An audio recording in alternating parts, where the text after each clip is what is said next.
राजकारण इथं फक्त गप्पांसाठी नसतंय. प्रत्येक माणूस या ठिकाणी राजकारणात गुंतवून घेत असतो. कोणी कार्यकर्ता असतो तर कोणी साहेबांच्या जवळचा नेता. या दोघांना सोडून निव्वळ मतदार शोधावा तर सापडणं कठीण, कारण प्रत्येकजण या ना त्या पक्षाशी, गटाशी अथवा नेत्याशी जोडला गेलेला असतो. इथं समीकरणं आधीच ठरलेली असतात. त्यातूनच आमचं ठरलंय असं म्हणत कार्यकर्ते प्रत्येक निवडणुकीत उत्साहानं सहभागी होत गुलाल उधळण्यासाठी प्रयत्न करतात. आणि इथे तर विषय कोल्हापूरचा आहे. सहकारी संस्थांच्या माध्यमातून चालणारं इथलं राजकारण बरंच गुंतागुंतीचं आहे.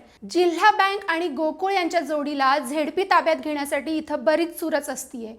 पक्षापेक्षा व्यक्तिकेंद्रित राजकारण इथं बरंच चालतं. त्यातूनच स्थानिक आघाड्या मोठ्या प्रमाणात दिसून येतात. आजच्या या व्हिडिओतून कोल्हापूर जिल्हा परिषद निवडणुकीत काय सुरू आहे याचा आढावा घेऊयात. नमस्कार, मी आरती शिंदे आणि तुम्ही पाहताय लगाबत्तीची विशेष सिरीज मिशन जिल्हा परिषद. कोल्हापूर तसा बरीच वर्षे काँग्रेसचा गड राहिलाय. 60च्या दशकात शेतकरी कामगार पक्षाचं देखील जिल्ह्यात बऱ्यापैकी अस्तित्व होतं. पुढच्या काळात काँग्रेस वरचढ ठरून बराच काळ सत्तेत राहिली. त्यानंतर 2017 साली पहिल्यांदा जिल्हा परिषदेवर भाजपचा जिल्हाध्यक्ष बसला. राज्यात तेव्हा भाजपचं सरकार होतं. 2019 साली महाविकास आघाडीची स्थापना झाल्यानंतर परत झेडपीवर काँग्रेसचे जिल्हाध्यक्ष निवडले गेले. तेव्हाची परिस्थिती काय होती आणि आत्ता काय चालू आहे हे सगळं आपण पाहणार आहोत. पण त्याआधी जिल्ह्याची तालुकानिहाय गटरचना कशी येते पाहूया. यावेळी जिल्हा परिषदेचं अध्यक्षपद हे सर्वसाधारण महिला प्रवर्गासाठी राखीव आहे. जिल्ह्यात एकूण 68 गट आहेत.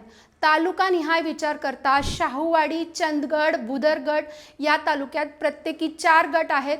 पन्हाळा आणि कागलमध्ये प्रत्येकी 6, राधानगरी आणि गडहिंग्लजमध्ये प्रत्येकी 5, आजरा आणि गगनबावड्यात प्रत्येकी 2, हातकणंगलेमध्ये 11, करवीरमध्ये 12 आणि शिरोळ तालुक्यात 7 गट आहेत.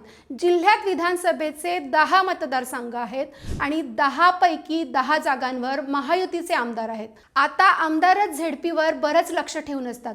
कार्यकर्त्यांची निवडणूक या झाल्या म्हणायच्या गोष्टी, पण आमदार महोदय आपल्या ऐकण्यातील झेडपी मेंबर निवडून यावा यासाठी वजन वापरतात. त्यामुळे महायुतीचे पारडं जिल्ह्यात जड आहे असं वाटू शकतं. पण भावांनो आणि बहिणींनो, हे कोल्हापूर आहे. सध्याच्या घडीला त्या तालुक्यात सोयीनुसार आघाड्या दिसून येत आहेत.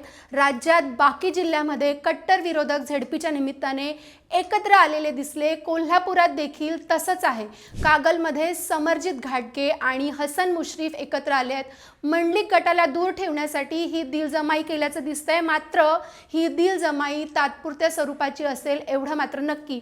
बाकी तालुक्यांचा विचार करता तिथं सोयीनुसार स्थानिक आघाड्या आणि गटांची स्थापना झाली आहे. त्यामुळे स्थानिक आघाड्या, गट तट आणि व्यक्तिकेंद्रित राजकारण या बाबी कोल्हापूर जिल्ह्याच्या विशेष म्हणता येतील अशा आहेत. जो पक्ष ज्या तालुक्यात अथवा ज्या विधानसभा मतदारसंघात वर्चस्व टिकवून आहे त्या विरोधात सर्वपक्षीय आघाड्या दिसून येत आहेत. महायुती आणि महाविकास आघाडी या बॅनरखाली लढाई होत असली तरी अंतर्गत बऱ्याच ठिकाणी सोयीस्कर लढती आहेत.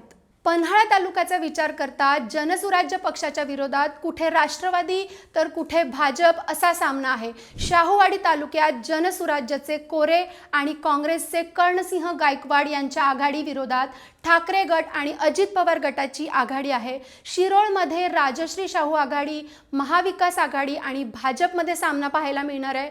असं असलं तरी या ठिकाणी भाजपला काही जागांवर उमेदवार देता आले नाही आहेत. अशा बऱ्याच अनाकलनीय आघाड्या दिसून येत आहेत. महायुती आणि महाविकास आघाडी अशी थेट लढत खूप कमी ठिकाणी पाहायला मिळते. यासोबतच या निवडणुकीचं आणखीन वैशिष्ट्य म्हणजे लढती या दुरंगी नसून बऱ्याच ठिकाणी तिरंगी, चौरंगी अशा आहेत. बहुतांश ठिकाणी बहुरंगी लढती होत आहेत. काँग्रेसची पूर्ण भिस्त सतेज पाटलांवर आहे. भाजपची धुरा धनंजय महाडिक आणि अमोल महाडिक यांच्यावर आहे. त्यामुळे मनपा निवडणुकीत दिसलेला महाडिक विरुद्ध पाटील हा सामना जिल्हा परिषद निवडणुकीत देखील दिसून येतोय. फक्त यावेळी स्थानिक आघाड्यांना नेत्यांना सोबत घेऊन लढायचं असल्याने दोन्ही गटात एवढा कलगीतुरा अद्याप तरी दिसून येत नाहीये. शिवसेनेची भिस्त राजेश क्षीरसागर यांच्यावर आहे. दुसरीकडे विनय कोरे जनसुराज्याची धुरा सांभाळतायत. काँग्रेस उमेदवारांच्या प्रचारासाठी शाहू महाराजांनी देखील कंबर कसली आहे. जागोजागी त्यांनी प्रचारात सहभाग घेतलाय. हातकणंगलेमध्ये राजू शेट्टी यांनी महाविकास आघाडीसोबत राहणं पसंत केलंय. त्यामुळे भाजप विरोधात त्यांनीही चांगलीच मोड बांधल्याचं दिसतंय. मागील निवडणुकीचा विचार करता जिल्हा परिषदेचा निकाल त्रिशंकू अशा स्वरूपाचा होता. काँग्रेस आणि भाजपला 14 जागा, स्वाभिमानी पक्षाला 2, शिवसेनेला 10 जागा मिळाल्या होत्या. काँग्रेसच्या आधीपेक्षा बऱ्याच जागा कमी होऊन भाजपने जिल्ह्यात ताकद दाखवून दिली होती. त्यानंतर मित्र पक्षांच्या सहाय्याने अध्यक्ष देखील भाजपचा झालेला. यंदा त्रिशंकू परिस्थिती उद्भवणार की कोल्हापूरकर स्पष्ट कौल देणार हे 7 तारखेला दिसून येईलच. कोल्हापूर जिल्हा परिषदेच्या निवडणुकीबद्दल तुमची निरीक्षणं काय आहेत हे कमेंट करून नक्की कळवा. हा व्हिडिओ कोल्हापूरकरांना नक्की शेअर करा. पुन्हा भेटूयात मिशन जिल्हा परिषद सिरीजच्या पुढच्या भागात आणि अशीच माहिती जाणून घेण्यासाठी लगाव बत्तीला सबस्क्राईब करायला मात्र विसरू नका.